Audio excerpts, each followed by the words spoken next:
ওকে, তো এখন আমি আরেকটা ক্লাস শুরু করতে যাচ্ছি।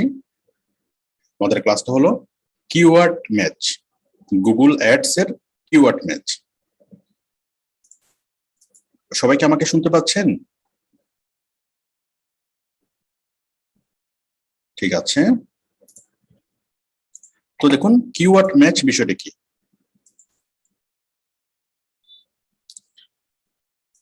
আচ্ছা, দেখুন আমি কোন একটা সার্চ ক্যাম্পেইনে যাই, ক্যাম্পেইনে গিয়ে আমাদেরকে কিওয়ার্ড সেট করতে হয়। আপনি যে ক্যাম্পেইনে ক্রিয়েট করেন না কেন গুগলের, আপনাকে কি করতে হবে? আপনাকে কিওয়ার্ড দিতে হবে। হ্যাঁ, তো আমরা কিওয়ার্ডটা কিভাবে দিলে সবচেয়ে বেটার হবে সেটা নিয়ে আমাদের আমাদের আলোচনা। আমরা কিভাবে কিওয়ার্ডটাকে কিভাবে আমরা আরো মডিফাই করব। দেখুন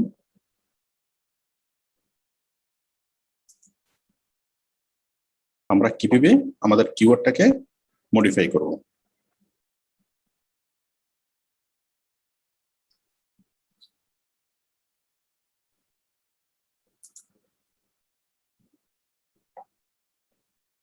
দেখুন আমরা যখন কোন একটা ক্যাম্পেইন তৈরি করি, সেখানে আমাদেরকে কিওয়ার্ড দিতে হয়।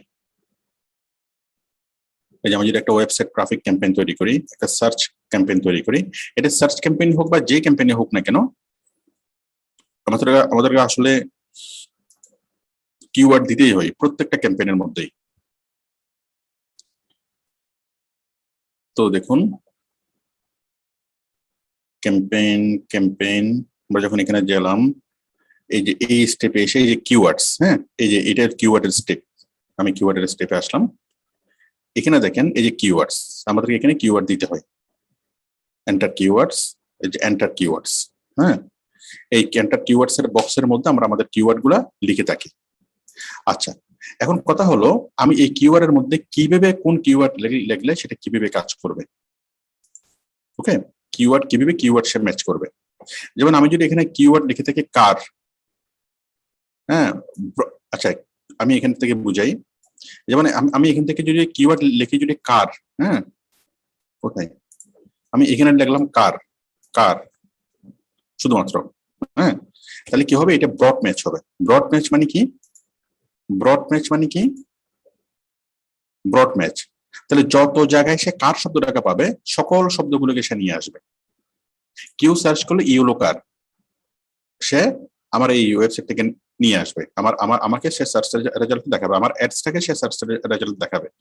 হ্যাঁ, তারপর কেউ সার্চ করলো আই নিড এ কার, অথবা I need a brand new car, অথবা এই চাইনা কার, অথবা ইয়েলো কার, অথবা যেই লেখাটাকে লেখুক না কেন, কার শব্দটা থাকলেই, কার শব্দটা লিখে সার্চ করলেই, যে কোনো একজন মানুষ যখন অনেক লম্বা কিছু লিখে সার্চ করতেছে, হ্যাঁ আই ওয়ান টু বাই এ কার, হ্যাঁ এই কার শব্দটা সে পাইছে, কার শব্দটা সে পাইছে এখানে লিখে যদি সার্চ করে, তখন গুগল আমাদের কি দেখাবে, আমাদের এডসটাকে গুগল এখানে দেখাবে। কারণ গুগলকে আমি বললাম যে মানুষের সার্চ টপিকের মধ্যে এই শব্দটা থাকলেই কি করবে, তুমি দেখাবে। কেউ যদি লেখে আই ওয়ান্ট টু বাই এ কার, তাও দেখাবে। আবার কেউ যদি সার্চ করে আই ওয়ান্ট টু হায়ার এ কার, হ্যাঁ এখানেও দেখাবে। তো আমি গাড়ি বিক্রি করতেছি, আমি গাড়ি বিক্রি করতেছি, আমি তো গাড়ি ভাড়া দিচ্ছি না। তাহলে আমি হায়ার এ কার, কেউ যদি হায়ার এ কার লিখে সার্চ করে, তাহলে আমার বিজ্ঞাপনটা দেখানোর দরকারটা কি? তাহলে হায়ার এ কার লিখে যারা সার্চ করবে তাদের সাথে আমার বিজ্ঞাপনটা প্রাসঙ্গিক না, কারণ আমি গাড়ি বিক্রি করতেছি। তাহলে ব্রড ম্যাচটা এই কারণে কি আমাদের প্রচুর টাকার নষ্ট করে। যেমন এই বিজ্ঞাপনটা যারা দেখলো, দেখে যারা ক্লিক করলো, তারা আসলে গাড়ি কিনবে না, তারা গাড়ি ভাড়া নেবে। তো সুতরাং এটা কাস্টমারদের জন্য একটা হ্যাজার্ড হচ্ছে, আবার আমার জন্য কি হচ্ছে, এটা টাকাটা অপচয় হচ্ছে। কারণ কাস্টমার যখনই কোনো বিজ্ঞাপনে ক্লিক করবে তখনই কিন্তু গুগল আমার কাছ থেকে টাকা কাটবে। তো সুতরাং আমার টাকার অপচয় হচ্ছে। এই কারণে ব্রড ম্যাচটা আমরা যতটুকু সম্ভব আমরা অ্যাভয়েড করব। শুধুমাত্র যদি একটা সিম্পল একটা শব্দ লিখে দিই, এটা হচ্ছে ব্রড ম্যাচ, এবং ব্রড ম্যাচ না করাটাই সবচেয়ে বেটার। সবাইকে ক্লিয়ার, বুঝতে পারতেছেন ব্রড ম্যাচের বিষয়টা? আচ্ছা, এখন দেখেন আমরা যদি একটু মডিফাই করি, হ্যাঁ আমরা যদি ব্রড ম্যাচটা আমি একটু বুঝালাম, ব্রড ম্যাচটা বুঝালাম। এবার আমি মনে করেন এটা কি কি করব, ফ্রেজ ম্যাচ। আচ্ছা, এটা বাদ দেন। এক্সাক্ট ম্যাচ, এক্সাক্ট ম্যাচটা কি? এক্সাক্ট ম্যাচ আমি চাচ্ছি, আমি চাচ্ছি আমার কিওয়ার্ড হলো মনে করেন ব্র্যান্ড নিউ কার। আমার কিওয়ার্ড হলো কি? Brand new car. হ্যাঁ, তাহলে আমি এখানে কেউ যদি সার্চ করে ব্র্যান্ড নিউ কার, হুবহু এই কথাটা লিখে যারা সার্চ করবে তাদেরকে আমার বিজ্ঞাপনটাকে দেখাবে। ঠিক আছে, তাহলে আমি কি করব? আমি বিজ্ঞাপন দেওয়ার সময় আমার এই যে ব্র্যান্ড নিউ কারের সামনে পিছনে আমি এরকম থার্ড ব্র্যাকেট দিয়ে দেব। থার্ড ব্র্যাকেট, আশা করি আপনারা বিষয়টি বুঝতে পেরেছেন। থার্ড ব্র্যাকেট, সবাই কি বিষয়টা কি বুঝতে পেরেছেন? এই যে ব্র্যান্ড নিউ কারের আগে একটা থার্ড ব্র্যাকেট, পরে একটা থার্ড ব্র্যাকেট। থার্ড ব্র্যাকেট দিয়ে আমি কি বুঝালাম? যে আমার বিজ্ঞাপনটা শুধু তাদেরকে দেখাবা যারা এক্সাক্ট এই শব্দটা লিখে সার্চ করে, ব্র্যান্ড নিউ কার। ঠিক আছে, ব্র্যান্ড নিউ কার লিখে যারা সার্চ করবে তাদেরকে আমার বিজ্ঞাপনটাকে দেখাবে এক্সাক্ট এই শব্দগুলো থাকলেই। তাহলে সেই ক্ষেত্রে কেউ যদি ব্র্যান্ড কার লিখে যদি কেউ সার্চ করে তাও বিজ্ঞাপনটা দেখাবে, আবার কেউ যদি নিউ কার লিখে সার্চ করে তাও বিজ্ঞাপনটাকে দেখাবে। মানে আমার এই ব্র্যান্ড নিউ কারের মধ্যে যে শব্দগুলো আছে সেই রকম দুইটা শব্দ লিখে যদি কেউ সার্চ করে দেখাবে, তিনটা শব্দ লিখে সার্চ করলেও আমার বিজ্ঞাপনটাকে দেখাবে।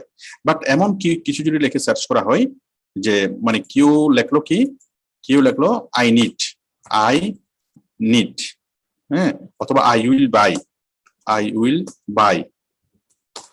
এ ব্র্যান্ড নিউ কার, এভাবে কেউ যদি লেখে তাহলে কি হবে? তাহলে আমার বিজ্ঞাপনটাকে দেখাবে না। তাহলে এক্সাক্ট আমি যে শব্দগুলো সিলেক্ট করে দিচ্ছি, এক্সাক্ট যদি আমি সিলেক্ট করে দিই, তাহলে আমি যদি এই ব্র্যান্ড নিউ কার যদি সিলেক্ট করি এবং ব্র্যান্ড নিউ কারের এই পাশে এবং এই পাশে যদি দুটো থার্ড ব্র্যাকেট দিই, কোথায়?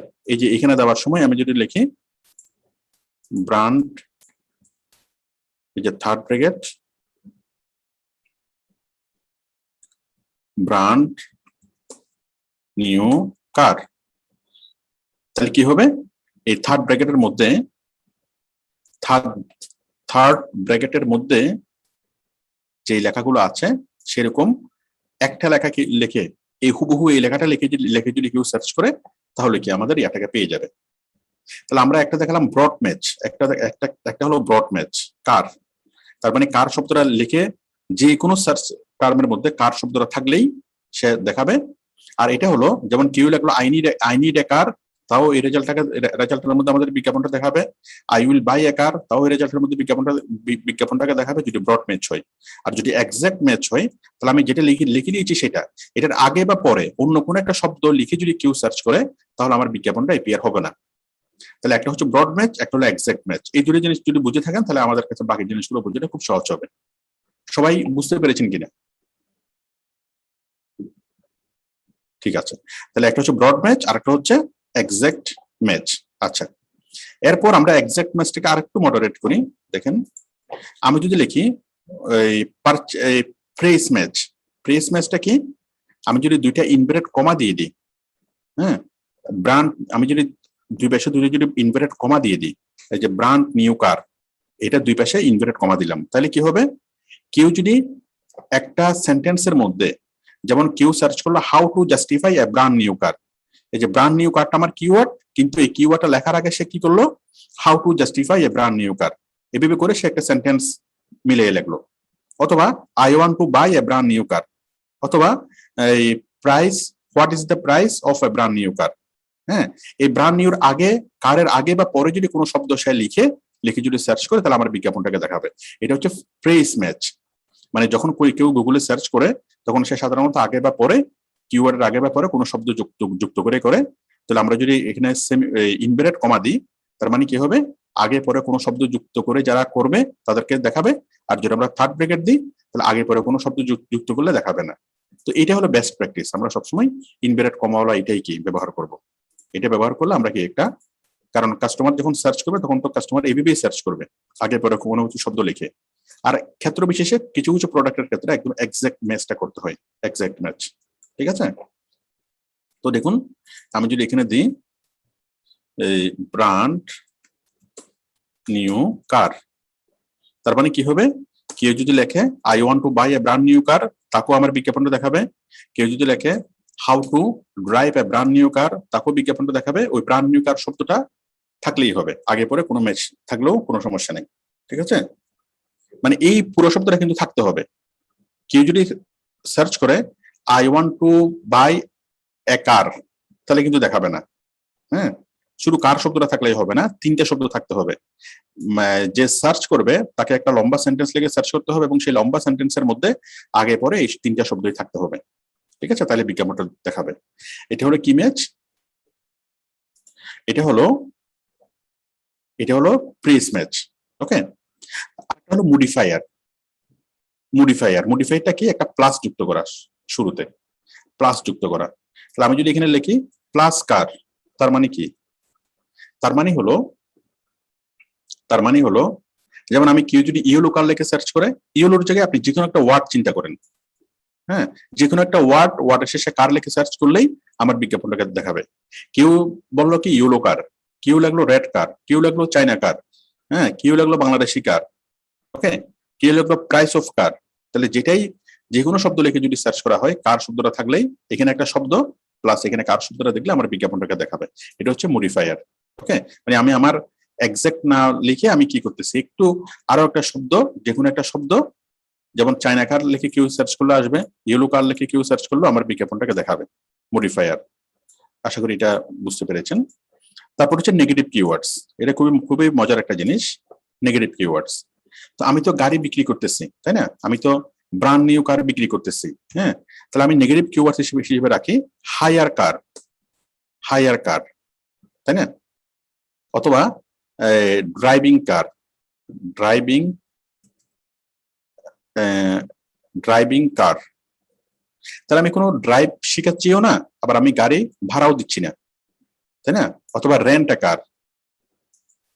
তাহলে কেউ যদি লেখে রেন্ট এ কার, মানে কার শব্দটা,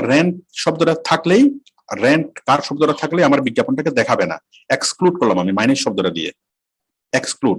হ্যাঁ, তার মানে কার শব্দটা থাকলেই, মাইনাস শব্দটা থাকলে আমার বিজ্ঞাপনটাকে দেখাবে না, ড্রাইভিং শব্দটা থাকলেই আমার বিজ্ঞাপনটাকে দেখাবে না। তার মানে আমি এই শব্দগুলোকে এক্সক্লুড করলাম, কারণ আমি গাড়ি বিক্রি করতেছি, তাই না, আমি কিন্তু গাড়ি ভাড়া দিচ্ছি না। তো সুতরাং আমার যেগুলো আমার এই কিওয়ার্ডের মধ্যে, আওতার মধ্যে কিন্তু প্রাসঙ্গিক না, তখন সেই ওয়ার্ডগুলোকে আমি এক্সক্লুড করে দিতে পারবো। এটা হচ্ছে এক্সক্লুড কিওয়ার্ড।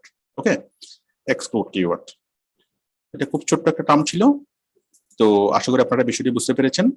আপনারা যদি ভালোভাবে বিষয়টা বুঝতে না পারেন, ভিডিওটা আরেকবার দেখেন, বুঝতে পারবেন।